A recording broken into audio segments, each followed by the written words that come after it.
Super star Rajinikanth நடித்த கூலி திரைப்படம் வரப்போகுது. நம்மளுடைய விஜய் நடித்த ஜனநாயகன் திரைப்படம் வரப்போகுது.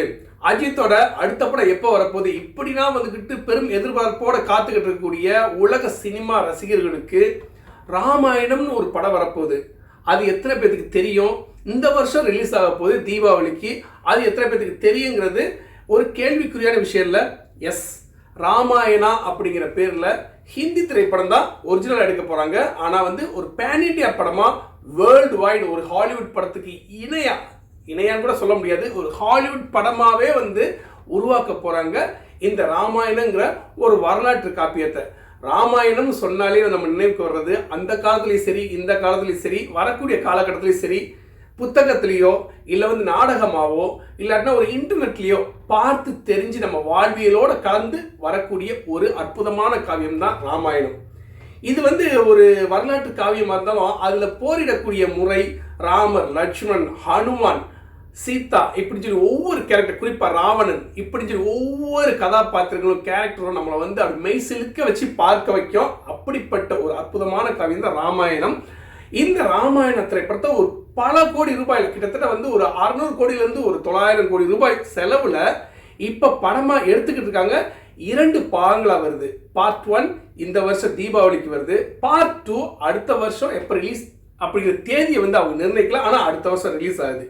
கடைசியாக ஆதி புருஷ் அப்படிங்கிற ராமாயணத்தை அப்படியே நவீன காலத்து ராமாயணமாக திரைப்படமாக எடுத்தாங்க.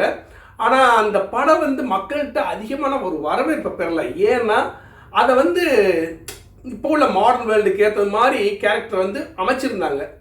எப்பயுமே வரலாற்று காவியத்தை வரலாற்று காவியமாக பார்த்தா தான் அந்த படம் நமக்கு பார்த்த ஒரு மிகப்பெரிய ஒரு திருப்தியை கொடுக்கும். அந்த வடிவத்தில் பார்த்தீங்கன்னா பாகுபலி திரைப்படம் நம்ம எல்லாத்துக்குமே பிடிச்சிருந்துச்சு. பாகுபலி பார்ட் 1, பாகுபலி பார்ட் 2 ஏன் பிடிச்சிருந்துச்சுன்னா அது அந்த காலத்து வாழ்வியல் முறைகளை ஒட்டி அந்த காலத்தில் எப்படி பேசினாங்க, அந்த காலத்தில் எப்படி போர் பண்ணாங்க, சண்டை போட்டாங்க, எப்படி பேசுனாங்க, டைலாக்ஸ்லாம் அதனால தான் அந்த பாகுபலி திரைப்படம் உலக மக்கள்கிட்ட எல்லா நாட்டு மக்கள்கிட்டையும் போய் ரீச் ஆச்சு. அந்த அடிப்படையில் தான் இந்த ராமாயணாங்கிற இந்த பேன் இண்டியா மூவி ஹிந்தி படத்தில் உருவாக்குறாங்க. அதே சாராம்சத்தோட அதே வரலாற்று பின்னணியோட ராமர், லட்சுமணன் அண்ட் ஹனுமான், சீதா, ராவணன் சொல்லி இதில் குறிப்பாக பார்த்தீங்கன்னா ராமரை நடிக்கிறது ரன்பீர் கபூர் நடிக்கிறாரு. அதுக்கப்புறம் லட்சுமணனா பார்த்தீங்கன்னா ரவி தூபே நடிக்கிறாரு. சீதாவா அப்சல்யூட்லி சாய் பல்லவி நடிக்கிறாங்க. ராவணனா நடிக்க போகிறது நம்ம கேஜிஎஃப் யாஷ் நடிக்கிறாரு. படத்தோட இயக்குனர் நிதேஷ் திவாரி. இவர் யாருன்னா இவர் ரொம்ப நிறைய படங்கள் ஹிந்தி படம் எடுத்திருக்காரு. ஆனால் குறிப்பிட்டு சொல்லணும்னா டங்கல் அப்படிங்கிற ஒரு எல்லாத்துக்குமே பரிச்சயமான அமீர் கான் நடித்த ஒரு மிகப்பெரிய ஒரு மாஸ் ஹிட் கொடுத்த டங்கல் படத்தை இயக்கிய இயக்குனர் தான் இவர். அம்மா கணக்குங்கிற ஒரு தமிழ் படத்துக்கு அமலாபால் நடித்த அம்மா கணக்குன்னு ஒரு திரைப்படத்துக்கு 2016 ரிலீஸ் ஆச்சு. அந்த திரைப்படத்துக்கு ரைட்டராக ஒர்க் பண்ணியிருக்காரு. அது அவங்களுடைய மனைவி எடுத்த படம், இயக்கிய படம். அந்த படம் எத்தனை பேருக்கு பார்த்தீங்கன்னு தெரியல. பட் அம்மா கணக்குன்னு ஒரு படத்தை அவங்க மனைவிக்கு ஒர்க் பண்ணி கொடுத்துருக்காரு.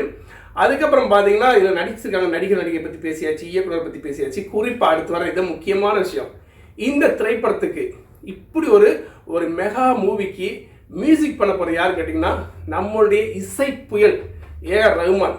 அவர் மட்டும் இல்லைங்க, அவரோட உலக இசை புயல், அதாவது எல்லாருக்கும் தெரியும் ஹான்ஸ் ஜிம்மர் சொல்லி ஹாலிவுட் படத்துக்கு மியூசிக் பண்ணக்கூடிய ஒரு புகழ்பெற்ற மியூசிக் டைரக்டருங்கிறது எத்தனை பேருக்கு தெரியுங்கிறது இங்கே முக்கியமான விஷயம். ஹான்ஸ் ஜிம்மருங்கிறது யாருன்னா அவர் பார்த்தீங்கன்னா இப்போ லேட்டஸ்டாக த லயன் கிங், இன்டர்ஸ்டெல்லர், அதுக்கப்புறம் பார்த்தீங்கன்னா ஹிட் அந்த பேட்மேனோட நம்ம வரிசைப்படுத்தப்பட்ட படங்கள், Spider Man, Pirates of the Caribbean, Kung Fu Panda, அதுக்கப்புறம் பார்த்தீங்கன்னா நிறைய படம், ஷெர்லாக் ஹோம்ஸ், அதுக்கப்புறம் இப்போ லேட்டஸ்டாக F1 அப்படிங்கிற பல வெற்றி திரைப்படங்களுக்கு, அதாவது சொல்லப்படணும்னா எப்படி நம்ம தமிழில் மணிரத்னம் இயக்கியிருக்காரோ அது மாதிரி ஹாலிவுட்டில் அப்படிப்பட்ட ஒரு புகழ்பெற்ற உலக புகழ்பெற்ற ஒரு மியூசிக் டைரக்டர்.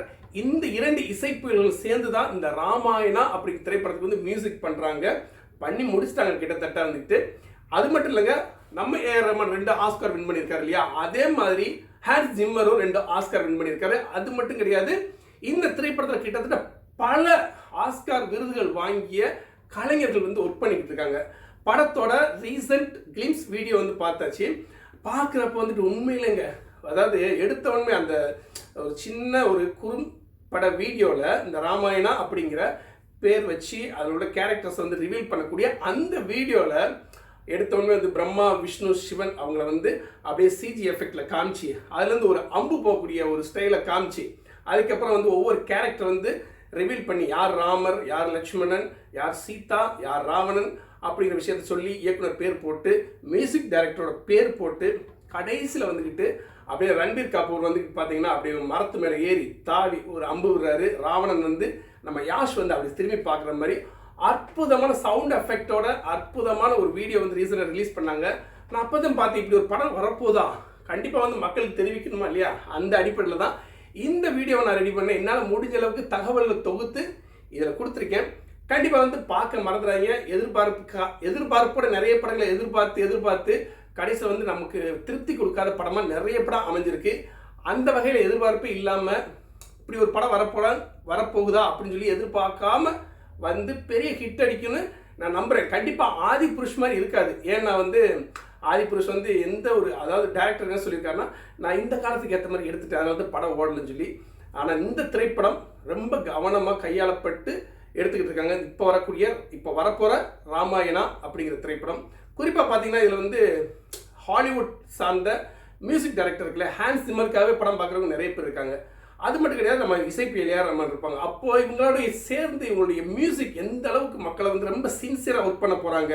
அது மட்டும் இல்லை, டங்கல் படம் நம்ம பார்த்தோம் எப்படி செம்மையாக இருந்துச்சு இல்லையா, அது மாதிரி டங்கல் படமே அப்படி எடுத்தாங்கன்னா இந்த ராமாயணங்கிற ஒரு காவியத்தை வந்து எந்த அளவுக்கு மெனக்கெட்டு எடுத்திருப்பாங்கிறது இங்கே ஒரு முக்கியமான விஷயம். அத்தனை சிறப்பம்சங்களையும் ஒரே படத்தில் கொடுக்காம பார்ட் 1 பார்ட் 2 அப்படின்னு சொல்லி பிரித்து கொடுத்துருக்கனால இந்த திரைப்படத்தை வந்து நம்ம ஃபுல்லாக ஃபுல் மீல்ஸ் அப்படின்னு சொல்லுவோம் இல்லையா, அது மாதிரி என்ஜாய் பண்ணி பார்க்கலாம். கண்டிப்பாக பாகுபலி 1 பாகுபலி 2 பார்த்தது மாதிரி இந்த ராமாயணம் 1 பார்ட் 1 ராமாயணம் பார்ட் 2 அதை வந்து நம்ம செம்மையாக என்ஜாய் பண்ணி பார்க்கலாங்கிறதுல எந்த ஒரு டவுட்டும் இல்லை. இதை பற்றி அடுத்தடுத்த தகவல் வந்தால் கண்டிப்பாக வந்து உங்கள்கிட்ட ஷேர் பண்ணுறேன்.